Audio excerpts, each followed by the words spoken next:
Welcome back to Community Conversations. I'm your host, Josh Hardy, the Executive Director of Concord TV, and I love this program because week after week we get to talk to organizations that are offering great community events that are happening, and they're giving back to the community.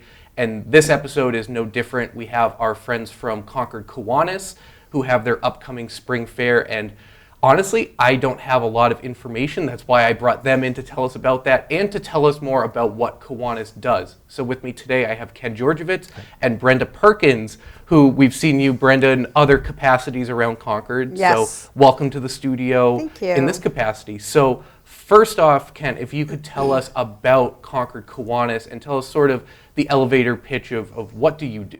Well, first off, congratulations, Mr. Concord. Thank you. I've been keeping that off the Concord TV airways, but thank you, Ken. Yes, and I had to do that. And also, thank you to the Concord City Council and the greater Concord community for continuing to support Concord TV. They've been very good partners to work with over the decades, and it's a good thing. Kiwanis is a local, nonpartisan, non-denominational group of men and women helping to build better communities through service and focusing on children as priority one. And that's what we do. Men, women, it's nonpartisan. I think Brenda and I are on different sides of the coin on that issue. But nobody can argue with doing service with children. So in that sense, Brenda, I had alluded to this, that you are a relatively new member of the Concord Kiwanis Club, but you are certainly not new to giving back in philanthropy in Concord. So tell me a little bit about what got you involved and got you into being a Kiwanis member? So it's actually kind of funny. I got invited to talk about Hearts for Kindness, my nonprofit that I started, being a real estate agent in the area. A lot of us volunteer and do different things in the community. So I got invited to go and talk about Hearts for Kindness and never really understood that Kiwanis' whole goal was to raise money to give back to kids and scholarships and all kinds of different other nonprofits. And I was like, oh, this is great. And the membership fee is actually pretty minimal for the whole year. It's an opportunity to build relationships. And so it was like, okay. So I end up writing them a check instead of the other way around. They got you. They did. Because, when you're in an organization like mine, you're partnering with other nonprofits as well is a great thing. So now I get to sit in the Kiwanis meetings, connecting with these other people that, again, are across the board, generationally as well. And get to hear from all these other nonprofits that I've been able to connect to with other purposes to help other kids in the communities. It's great. That's amazing, yeah. So what, to be in the Kiwanis Club, what are some of there are meetings you have to attend, there's volunteering, I know from being at some of the events you have volunteers. What are some of the baseline, not to scare people away, but just, I always say even for like joining a board, you want to understand what the commitment is. It is much less than it once was. We used to meet once a month. Now we meet at the Highway Hotel. How many people remember Highway Hotel? That's where we originally, we met another place before that, but it's the second Monday of the month, and we meet at the Concord Parks and Rec up on Canterbury Street Road. The community center? We meet there. And then on the fourth Monday of the month at 6 o'clock, we meet in the pub, lounge, drinking area of Red Blazer. So it's half more casual. More casual. So half service focus, half social focus. So it works out very well that way. You make friends that way. You get to talk about different ideas, and it's more than just raising money. It's actually doing the service. Brenda, in your field, a lot of people are willing to write a check. Other people are not really willing to roll up their shirt sleeves. And if you want to be a Kiwanian, we're going to ask you to roll up your shirt sleeves, work at our two major fundraisers, which are the Spring Fair, held this year May 18th to 22nd, and then the car show held the second Saturday in September. From that, we get a commission on the rides that we have there, and we get so much per food and game thing that Miller Amusements puts out. It works out well. And last year was the first year in my 40 years that we had 4 days in a row of good weather. I can't remember 4 days in a row. Somewhere. 4 days in a row of good weather, and we had a very good year last year, which helped because the previous 2 years we had a zero. This will be our 65th spring fair. That raises, if all goes well, around $20K. Yep. Then when we have the car show, which you've been to a few times in September, that raises $5 to $10K. Then we now do games of chance down with the draft, and that raises, we've just gotten started with that, about $4 or $5K. Right. And so we get about $25,000 to $30,000 in that we bring in, and then we reinvest it, as Brenda pointed out, in many things, not just scholarships, but for example, there was a child who had a stroke. I didn't think children could have strokes. What do I know?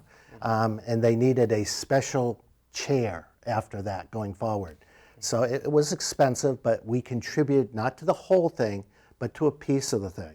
So it's that helping even that selective child with that particular need. The Patel girl, whose mother and father are dentists, she has New American Scholars. Yep. And that's a very good program that we help support. I don't mean this bad, but typically when you say New Americans, the next word is not usually scholar. That's But we're trying to change that. and she's trying to change this, and she is good. She's amazing. And so She's a mover and shaker, for sure. yeah, so we brought her in and said, how can we help? Yep. And she says, well, maybe be mentors, maybe have some of your people work with our people. And I said, do you like checks? And they said, yes. Yep. Brenda and I we're definitely on the same page for that. We are not afraid to offer and give checks. So that, Yeah. I think we did some money towards an equine facility that was working with kids. So it's really great because we get these different nonprofits that come in and talk about what they do with the kids, and it's an opportunity for us to just have those few events and be able to just put that money that the community gets to enjoy, and then we turn around and put that money right back out locally. It's exactly what we do at Hearts for Kindness. So Right. to be a It was part of easy it in fit for you, Kiwanis, Brenda. it was an easy fit. I was like, I thought I was here to get money. Right. But Concord is such, and I find this from our work at Concord TV, that we are such a hub for nonprofits, that a lot of the statewide organizations or regional, like Merrimack County organizations, are based out of Concord, more than most other cities or towns in New Hampshire. So there really are a lot of organizations that are in every sector. I mean, New American Scholars was this, when we met Rhea, we were like, oh my God, what a phenomenal idea. We didn't have money to give them, but we did help. Rhea came in and recorded a show just like you guys are. We went, this is pretty incredible. So there's more and more nonprofits that are filling the gaps of what are we currently missing. So it's incredible that Kiwanis is helping fill those needs. Yeah, and if I could just add, if you're looking for an organization that's, you want to join, it's actually a really great group. It's a small group. And like I said, it is multi-generational. We figured out Ken's old enough to be my father, but I'm old enough to be the mother of some of our other members in this small group. So if people are looking for a way to get involved, learn more about other nonprofits that might, touch their heart, be something they want to get deeper involved in. It's a great organization, and it's very inexpensive to join and be a part of. And, you can easily gain some mentors in the group as well. So I really encourage people to reach out, come visit a meeting or two, and consider joining. And one way to find out about us is go to concordkiwanis.org. And that's a way, or 603-496-1200. That's another way to reach out. Nice, easy number to remember. Sure. Sure. And we'll have all the information up on our audience is kind of seeing it as the episode goes. In the description of the video, we'll have some of that information. I want to go back to the spring fair because Ken, you had mentioned it a little bit, but can you remind us again the location? We'll put the dates up so you don't have to memorize the times or dates, but at least tell us more about the location, about the parking situation, because you wanted to hammer that point home before we were on air. You had mentioned that. And then just, some other ideas of what families can expect and why they should come to the spring fair. Absolutely, excellent question. It will be held at the Everett Arena. Years ago, it was held at the Highway Hotel, and before that, at Concord Airport. That was before you were born. Before you were born. We will be having it Thursday from 5 till 10, and that's an option of buying individual tickets for the rides or pay one price. So on Thursday from 5 to 10, on Saturday from noon till 5 or 6, and I'm not exactly sure, 5 or 6. Yeah. And on Sunday, it's pay one price. That one price is $30, but there's also coupons around town that make it only $25. Now, that's for $25, if you just use a little bit of planning and you got to take a couple of kids, you can save yourself some money. Unfortunately, some people come back and buy the tickets for the rides in quantity of one, and rides 4 tickets, ballpark, a bucket ticket. So it's $4 going on a ride once, where if they spent $25, they could go on the rides all night.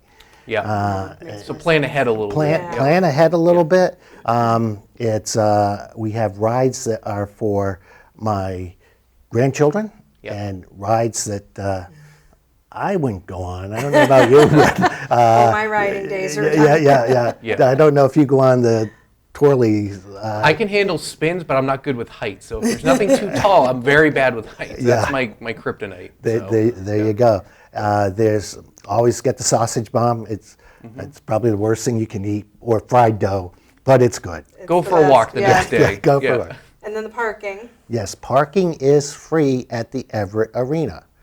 Okay, now some people will park across the street at the post office and such, and they come walking across the street with their children, and that's not fun crossing Loudon Road there.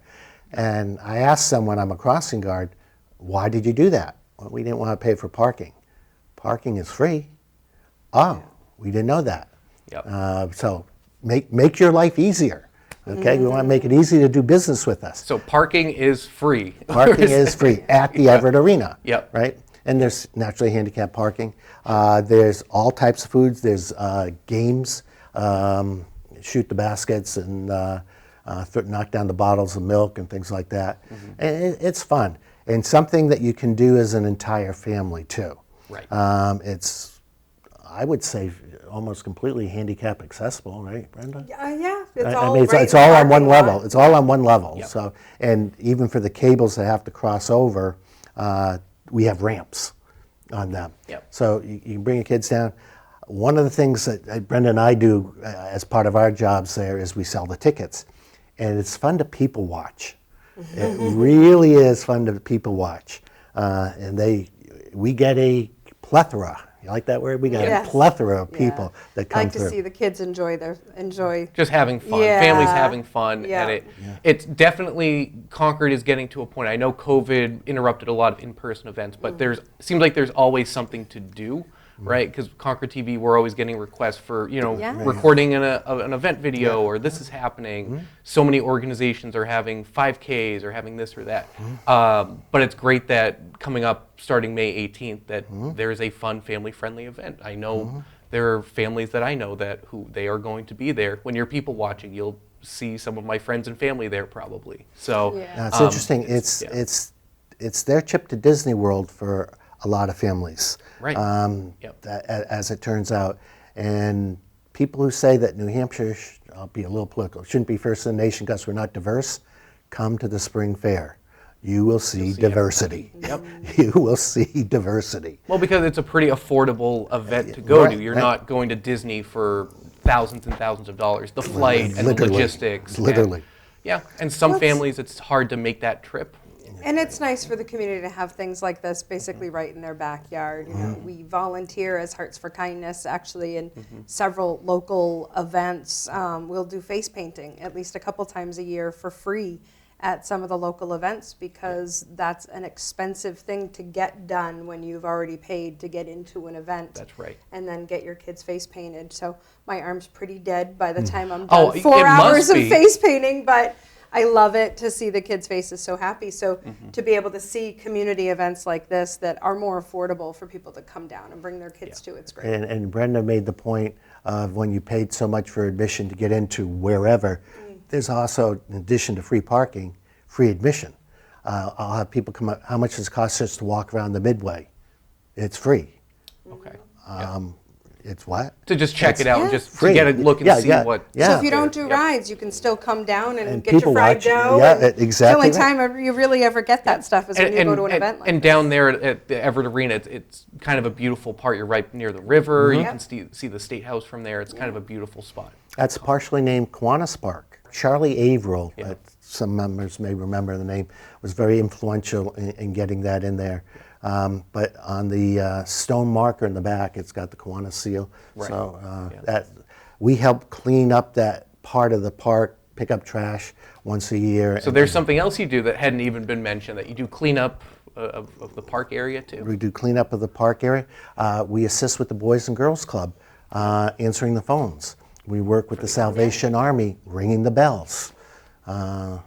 People think that we're getting paid to do that.